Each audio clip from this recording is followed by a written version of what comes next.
मला एक सजेशन आहे आम आदमी पार्टीसाठी. तर आपण आम आदमी पार्टी दिल्ली स्पेसिफिक, आपण अगोदर म्हणायचो की दिल्ली स्पेसिफिक पार्टी आहे, सिटी स्पेसिफिक पार्टी आहे. पंजाबमध्ये बघितलं आपण तर एक स्टेट जिंकला आम आदमी पार्टीने मोठ्या प्रमाणात, like it was a big victory. पण एक बघितलं आपण तर पंजाबमध्ये डिरेक्ट फाईट होती आम आदमी पार्टी आणि काँग्रेसमध्ये, कारण की अकाली दल आणि भाजप तर काही एवढे मोठे प्लेयर्स नव्हतेच. पण आता महाराष्ट्रात जर उदाहरण घेतलं आपण तर जवळपास 7 ते 8 पक्ष आहेत महाराष्ट्रामध्ये, म्हणजे फॅक्शन्स पकडून सगळे 7 ते 8 पक्ष आहेत, मनसे वगैरे सगळं आपण ऍड केलं तर आम आदमी असं का करत नाही, आम आदमी पार्टी, की एक महाराष्ट्रामध्ये एक सिटी स्पेसिफिक असं का नाही विचार करत की ही सिटी धरून, आता सपोज पुणे धरून आम्ही फक्त पुणेमध्ये कॉन्सन्ट्रेट करतो, पुण्यामध्ये आमची सत्ता आणतो, मग हळूहळू वाढवतो स्टेटमध्ये. असं का होत नाही की म्हणजे पूर्ण महाराष्ट्र जिंकणं लगेच अवघड आहे, बिकॉज जसं मी बोललो की 8 पार्टीज आहेत, एक स्पेसिफिक सिटी टार्गेट. जसं मनसेनी बघितलं आपण, मनसेनी 2008 मध्ये नाशिक जिंकली होती.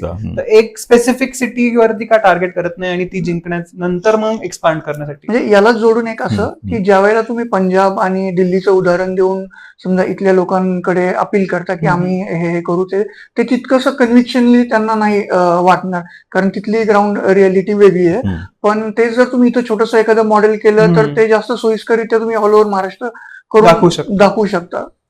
असं का होताना दिसत नाही इव्हन, कारण तुम्हाला सगळे प्लॅटफॉर्म्स ओपन आहेत, तुम्ही नवीन आहात, तर जास्त स्कोप आहे असं सर्वसामान्यांना पण वाटतं.